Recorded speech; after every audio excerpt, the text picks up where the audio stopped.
Turning your cell phone off. That's an extreme, I know. When you're focused on a project, if your phone is off for that period of time, you're not going to be distracted. The distraction actually plays a lot into the quality of your work. And when your phone is actually off when you're trying to do something, for instance, me on this show, it cuts your distracting avenue down drastically. Some other little pieces when it comes to the phone is I have my phone on do not disturb 24/7. I don't take calls from anyone unless they're lined up to take a call. And I also don't have any notifications on the phone. Huge piece of advice for time management right here. What's up, guys? My name is Chris. And first and foremost, I'm an entrepreneur of almost 16 years now. And I own a few companies. We're watch dealers. I have some real estate. I have a nonprofit in veteran services. And I'm the founder of Warrior Consulting, where I teach entrepreneurs internationally to start and scale their businesses up to the 9-figure mark. And the super cool part about that is everything that I teach them, I'm also going to teach you here for free. So let's get into the show. All right. So time management for entrepreneurs.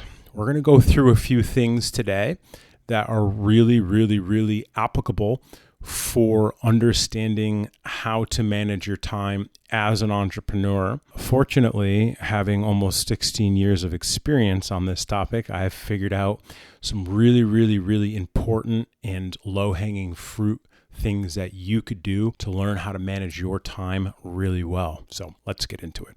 All right, so the first of 3 pieces of advice that I have for you guys that are entrepreneurs when it comes to time management is the first one is going to sound ridiculous, but it's something that I learned too late in my journey, which is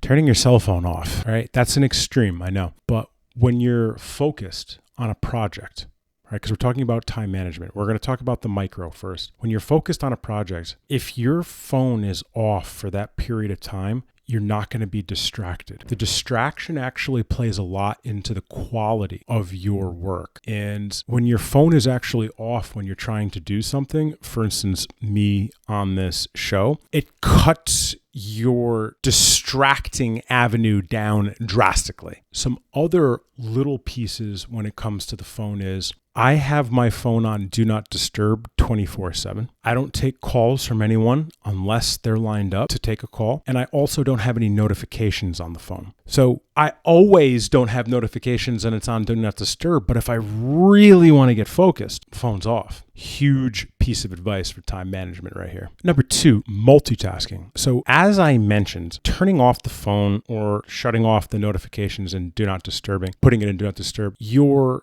cutting down your distractions. When it comes to multitasking, the less distractions you have, the better the quality of your work is going to be. I know a lot of people kind of like qualify themselves as being good by being able to multitask. And I was that person once too in my first decade entrepreneurship. Now I'm so stringent when it comes to no multitasking. My entire team knows not to interrupt me when I'm focused on a task. Between that and my phone being off or in do not disturb, the quality of my work becomes much higher and I'm less focused on the quantity of work. Less quantity, more quality. And if you take that approach of no multitasking, your business will grow organically just from producing higher quality work from less distractions. I feel that this is a huge piece of low-hanging fruit for time management. Okay, now the third piece, which is the macro perspective, I prescribe to this 4-part day theme. Hear me out. Early morning, late morning, afternoon, and evening. That's your 4-part to the day. The hours could be different. The parts of the day could be different. But basically, you're breaking your day up into 4 pieces. Using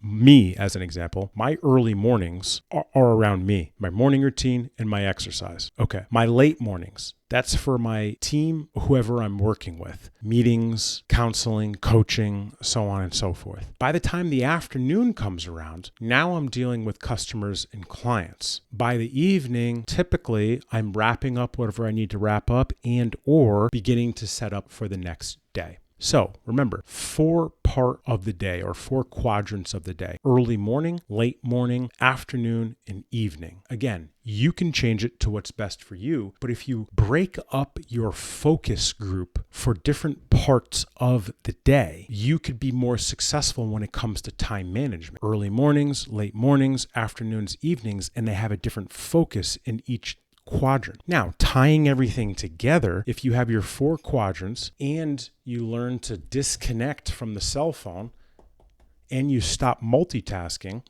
your time management will become extraordinarily just from those 3 pieces of advice. It took me too long to learn this, and I offer it to you. It's sheer negligence on my end that I didn't know this sooner than I did. But fortunately, from making so many mistakes, I'm able to actually provide value through experience on this show.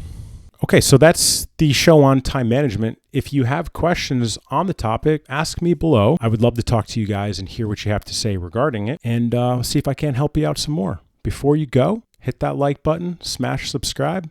I'll catch you guys next time.